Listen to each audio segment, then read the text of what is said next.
तपाईँले देख्नुभयो होला यहाँ मैले साबुन बनाएको छु र यहाँ चाहिँ मैले साबुनको लागि सब मुलेठी सिकाकाई आम्ला पाउडर के जो छ सब मिक्स गरेर चाहिँ मैले रेडी गरेको छु हैन। यसमा चाहिँ अब के हालेको छु, यो चाहिँ होममेड अर्ग्यानिक सोप बनाएको मैले।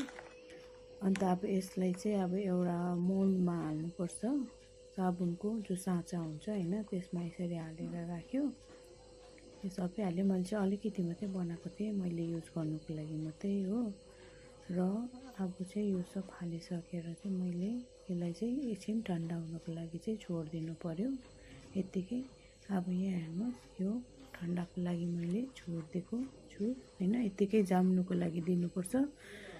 अब त्यस्तै अब 2-4 घन्टा राख्नुको लागि। अन्त अब यहाँनिर हेर्नुहोस्, र मेरो सोप पनि रेडी भयो, रेडी भइसक्यो। अब यसलाई युज गर्दा हुन्छ।